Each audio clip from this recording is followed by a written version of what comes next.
Responsible Gambling, bringing sustainability to the industry. Welcome to our discussion on responsible gambling. I am Robert ZAMMIT, partner at WH Partners, and with me today I have a very interesting panel.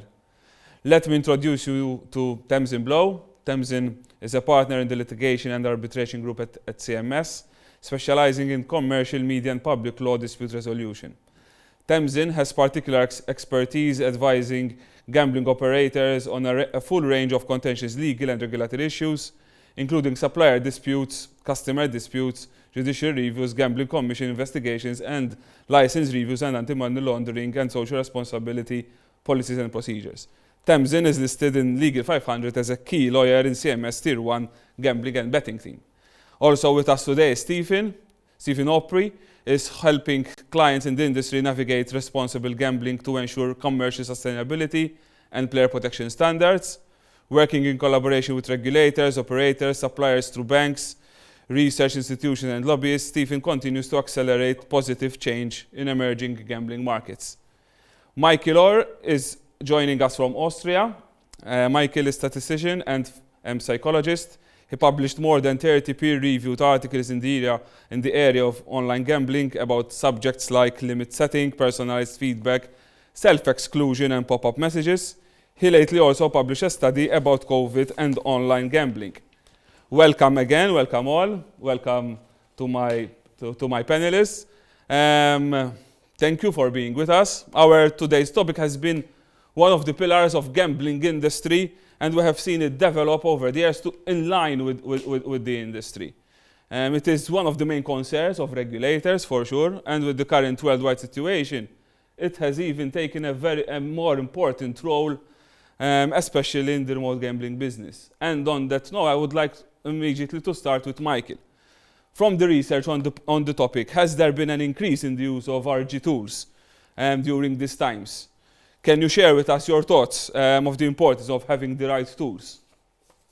Sure. So what you can see is that during COVID lockdown, which first lockdown in most countries in March and April, we saw that online casino gambling increased in a lot of countries, not all countries. I will come back to that in a minute. But what we saw mostly is that there were a lot of new players coming in who registered newly, who tried out games. But the overall average bet per player decreased in most countries. That's mostly due to the fact that there was a lot of newly registered players. Of course, on the other hand, there were no sports events, so sports betting was completely dead. That, of course, countered that effect. And in our study that we did with Swedish sports bettors, we found that they did not converge to online casino gambling. So they stopped their sports betting activity and they didn't take up online casino gambling at all. Again, that's specific to Sweden. They didn't have a lockdown. On the other hand, sports betting events didn't happen there as well, just like in the rest of Europe. I don't know. But moving on to the tools themselves. Yeah. How much importance was there that the availability of the tools for these new players? Because at the end of the day, what we're talking about, there was a lot of new players, what you mentioned, that came in because of the lockdown situation and the fact that they tried to find an alternative way of entertainment. Was there but a use of these tools by the new players, or was it just the standard, the normal percentage that one would see? I can't say because there are no studies as of yet have been published with respect to that. But what we saw is that it's not a controlled experiment because COVID happened and a lot of regulators introduced tighter measures because they anticipated that vulnerable players might play even more. So they introduced new measures, for example, loss limits or information when you sign up. So you can't compare the lockdown period completely to what happened before or what happened afterwards. But a lot of regulators nowadays, for example, now in Germany with the new state treaty, when you log in as a player, the operator has to give you feedback about what you did over the last 30 days immediately. So you can't avoid that, you can circumvent that. I log in and then I have the feedback immediately on the screen. And that's of course a very good idea. That's also in line, with what research shows. And that's also something which is natural, like your iPhone tells you, okay, about your screen time regularly, it pops up, or you can look for it. And that's what regulators increasingly realize. And that's very important, especially for vulnerable players now who might have shown problems in a land-based casino. Then they can't play because it shut down, they go online. So yes, on that topic, in fact, of regulators, I wanted to ask TAMSIN. The regulators, are they being but proactive on our responsible gambling tools, or are just being passive and reactive in reality? For example, Malta, we know that we have a number of limits that they need to be there. There is also a responsibility to monitor the players and understand his profile and profile the player itself. But is it that the right approach from a regulatory perspective? Should they do more? What is your experience when it comes to especially the UKGC? Well, certainly here in the UK, we are seeing the gambling regulator, the Gambling Commission, taking a much more active approach in relation to responsible gambling than it did in previous years. That's been ramping up over the last few years and since the licensing really opened out, so that they were covering operators outside the territory. We are seeing that you mentioned about the holistic approach. They're certainly looking for operators to take that more holistic approach. It used to be that you could almost think of AML and responsible gambling as sitting within a particular function within an operator, and now it's obvious that operators need to be taking into account all of the information that they hold about the customer. The emphasis here in the UK, and I think that's being reflected elsewhere in Europe, is about knowing your customer properly, understanding them, and then interacting with them appropriately. So that means, for example, that if you receive information through customer service means about people having particular incidents in their life, particular aspects of an individual, then the Gambling Commission would like that to be taken through into your considerations around RG. For example, even last week in relation to COVID, we had the chief executive of the Gambling Commission releasing another statement saying that he wanted people to be very mindful that during this time people might be feeling isolated, anxious, etc., and that should be feeding into the decisions that are taken about people. It's about looking more holistically. What we haven't seen so far is that holistic approach reaching beyond individual operators, with the exception of self-exclusion. Other tools and thresholds are per operator, but that is something that has been raised within the UK at a parliamentary level by the Select Committee, and so we can anticipate that that's something that the Gambling Commission will be focusing on going forward. That would definitely be a headache also from a technology perspective, being able to link all the players of all the operators together online. It's definitely going to be a headache.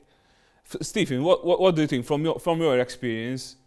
I mean, you're coming from quite a particular background, so maybe you can. Yeah, well, first of all, Robert, thanks for having me on today. It's a pleasure to be speaking with you all. Whilst we're on the topic of, say, coronavirus, I suppose one of the things that we've noticed, whilst we're in the midst of coronavirus, people can find themselves in a position of lockdown or isolation. And obviously gambling is a form of entertainment, right? Which can turn to be problematic. From a Gamban perspective, what we've seen is it's actually a significant increase, 138% increase in termination requests. So that's actually our users coming in and asking us to remove Gamban for the duration that they've opted in for, and a 78% increase in support. Obviously, Gamban's undoubtedly one of the most powerful tools to aid in gambling cessation.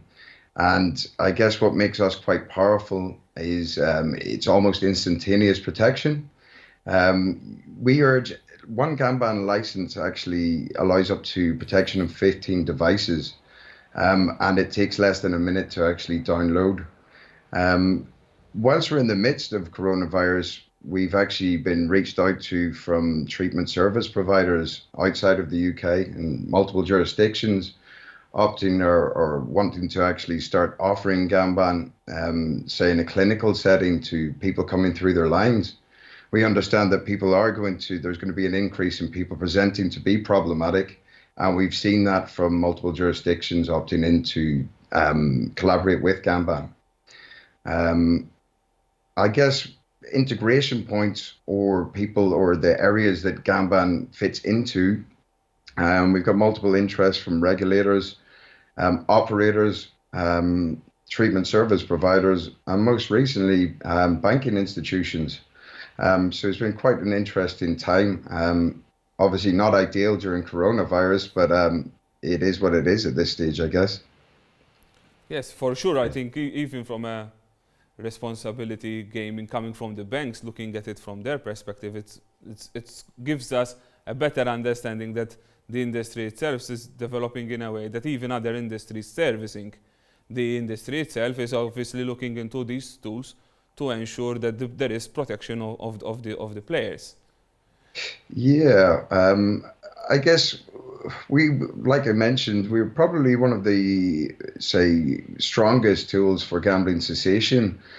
But what should be understood by multiple regulators in multiple jurisdictions is that RG tools are not a standalone solution. And to make something as intricate as self-exclusion to be truly effective or sincere, we should really collaborate with all the other available tools to make breaching self-exclusion more difficult for the end user. Because if a player really wants to breach self-exclusion, they will find ways around it. So it's quite important for collaboration in this space. For sure, for sure.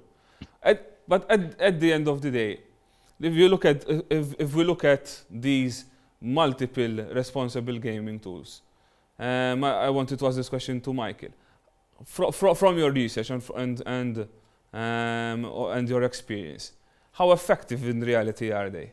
And then the question that I know you have been asked a number of times: which is the most effective tool to use? That's a good question. I will try not to answer that from a political, but I will give you a very specific example now. I think it's the best way to answer that question. Most operators nowadays, online operators, they either show a pop-up window or force a break on a player once they have played for an hour. That's like a very common, responsible gambling tool. And I think if you want to be Gam Care certified, then you have to have this in place. So most operators across the world, it's built into most, online technical platforms. They just accept it as it is, but nobody ever asked themselves, does it actually work? And with work, I mean, if let's say, Robert, you are playing for an hour, then, you are shut down for 90 seconds.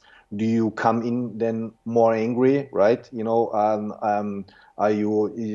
you build up a lot of craving? So do you actually need to play more then? So in fact, if this be the case, it would be counter-effective, right? Of course.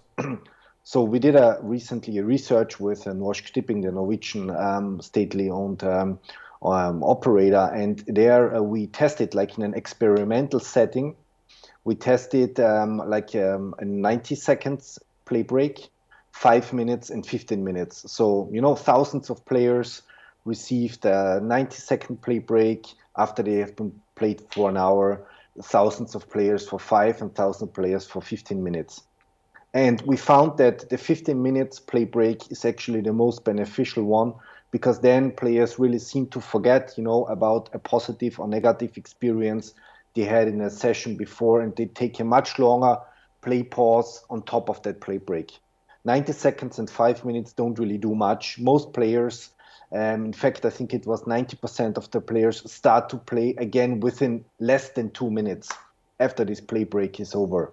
And that's, like a specific example of a study that we did, and it shows, okay, if you do a play break, it should be at least 15 minutes. Otherwise, you can just forget about it, and, let's just let people keep on gambling.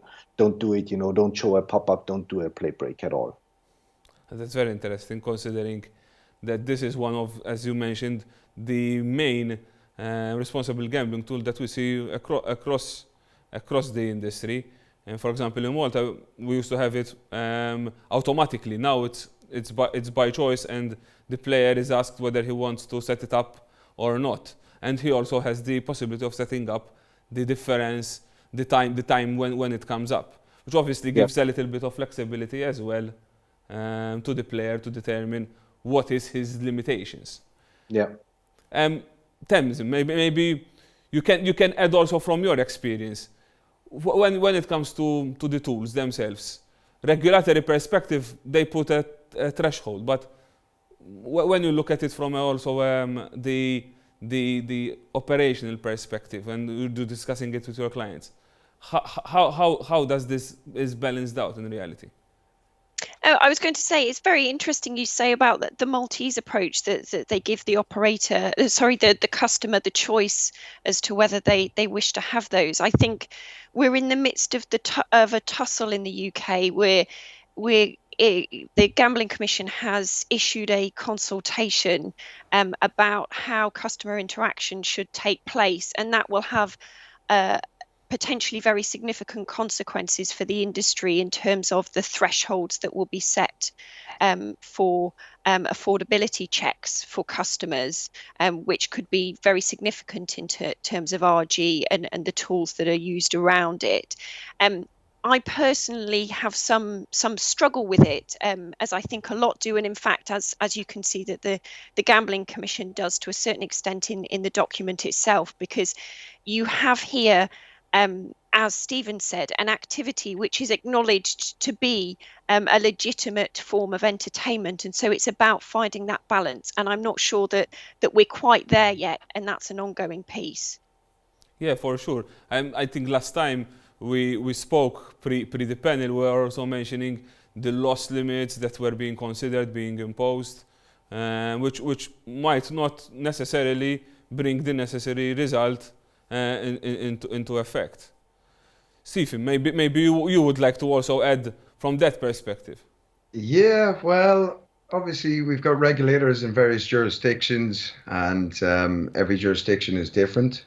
From say Gamban perspective, we'd like to see regulators not shying away from embracing innovation in this space. After all, remote gambling is a forever changing industry, and we have to be forever changing with it, right? But we would like to see more, say, innovation being embraced, and keeping in mind a lot of the tools that are available these days can also help regulators achieve any of their compliance or objectives that they see ahead. So obviously from a Gamban perspective, we like to consider ourselves pioneers in player protection. Self-exclusion in particular is a very intricate subject, and we believe that we should play a key role in that. What we've actually delved into 2020 in the midst of coronavirus was, whilst we've been going through this kind of strange period, we've delved into the realms of research. So at the start of the year, we conducted a consumer report which compares Gamban to other blocking solutions available in the global market. And most recently, we're in the midst of doing an impact review.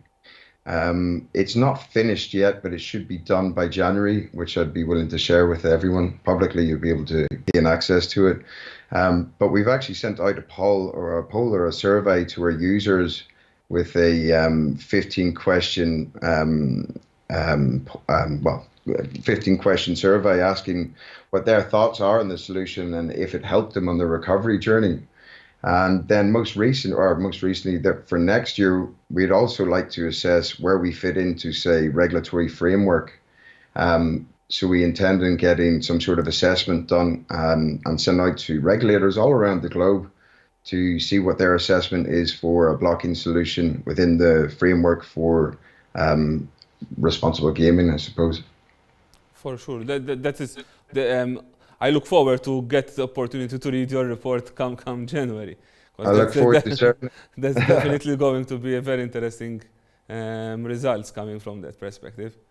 And so I think we all agree at the end of the day that the regulators should be a little bit more proactive when it comes to responsible gambling and not take it from a legislative point of view only. They are looking into a wider profiling of the player, which is obviously an important point which has been raised in a number of regulators. You need to look at the player not just from a responsible gambling perspective, from an AML perspective. We've been doing profiling for customer relations purposes for a long time now, so now we just need to use that information also for other purposes and ensure that the player is kept responsible in his approach to the industry. So, but moving more on that point and linking to what Stephen said is that the regulators need to also look at the innovative steps that are being taken in the industry and ensuring that it is not just a matter of putting them there and allowing the players to use them, but also putting a standard which is a minimum acceptable standard all over the industry, which not just respects the player and protects him, but also the industry itself, because at the end of the day, this is a business and that has to be taken care of. I don't know if you would like to add some closing remarks in respect to the importance of bringing the regulatory side and the operational side together to have a better responsible gambling atmosphere for the players. And maybe we can start from Michael's perspective and we'll just do around the panel to close off our panel for today. Sure, thanks. Yeah, I mean, I think that's like an ongoing process, and I feel, it's receiving more momentum. I myself, I presented also to the Gambling Commission, British Betting and Gaming Council, talking to various, regulators, and I feel, more and more they are listening to research and they are incorporating that. But of course, it's important that there's some degree of freedom there for the operators, right? Because operators also have different, player clienteles. They're specialized on different sub-segments. So that's, of course, a very thin line between, how strict are you going to regulate and what do you leave open for interpretation. But I feel, if I think back compared to, let's say, 10 years ago, we are really very far ahead and, have leaped forward immensely. And I feel that it's still, there's a lot of momentum. And in 5 years, probably there will be a lot of things in place that we couldn't have imagined as of today. Very good. And I would just add to what Michael says in terms of freedom of the operator, that I think it's important to remember the freedom of the customer as well, which is why I picked up on that point that you raised about the Maltese customers, because whilst it's important that the regulators do protect the vulnerable, protect children, protect those with problems with gambling, I think we do have to come back to that touchstone. It's a very emotive topic, but we do have to come back to the touchstone that the point of regulation, certainly here in the UK, is to permit gambling as an activity because it is enjoyed by a large number of people responsibly. And it's about finding that balance to enable operators to be commercial entities who can offer it to the vast majority who enjoy it properly and carefully, whilst also bringing the protections that are necessary for those who are unable to do so. Stephen, some last comments? Yeah, I guess what we touched on briefly, Robert, was say standards. Well, I heard you mention standards. At the moment, operators and the industry as a whole, we've witnessed, I say, a culture change in the last 2 years. Player protection and responsible gambling is now at the forefront in multiple jurisdictions, and so it should be. I would like to see within the next 5 years that that is just the golden standard, and we don't celebrate RG anymore. It's just mainstream within the society. Whilst we're on the topic of standards, we at Gamban believe there should be a gold standard for, say, something, and I keep going back to self-exclusion because that's what Gamban does. But yeah, I would like to see a uniform standard across the industry that consists of, golden standard for self-exclusion, pardon myself, that would consist of, say, a national registrar along with a national helpline, merchant blocking from banking groups because they play a pivotal role relative to gambling expenditure, and then blocking solutions. Gamban in particular blocks access to black market sites and apps. And I believe that is the way forward for effective player protection and self-exclusion, which should become uniform in the industry in multiple jurisdictions. All right, very well. Thanks a lot all for being part of our panel. It was a very interesting topic, and I'm sure we touched base on a number of points. I hope that you have enjoyed our discussion. Thanks, Thank you for having me. Bye, guys. Thank you. Thank you. Bye. Bye-bye.